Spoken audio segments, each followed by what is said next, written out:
is conditional គឺមានន័យថា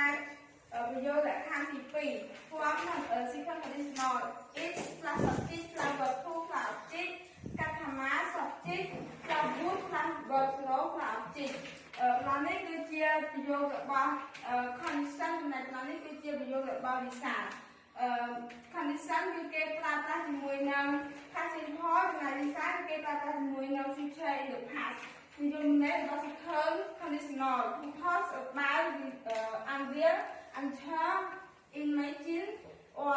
impossible condition and the result មានន័យថាកន្លែងនេះ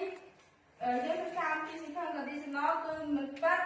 មិនមែនជាការពិតក៏នៅជាការស្មើស្មើយើងអាចទៅរួចនៅក្នុង condition ផងនិងនៅក្នុងវិសាលផង example ទី1 if I had a plan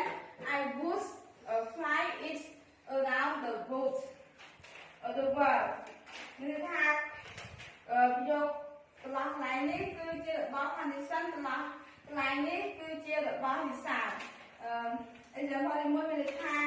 ខ្ញុំគ្មានជំហរខ្ញុំបើសិនបើខ្ញុំគ្មានជំហរខ្ញុំក៏មិនអាចបើកបរជំវិញពិភពលោកបានដែរគឺថា would កន្លែងនេះ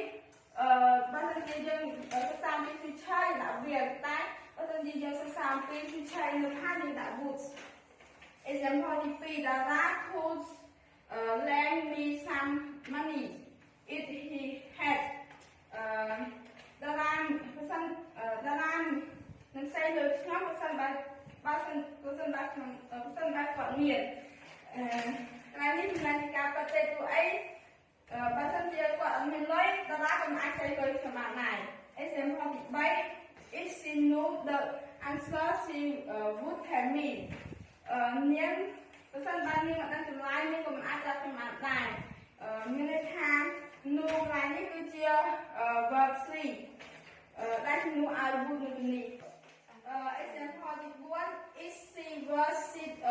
say would not be here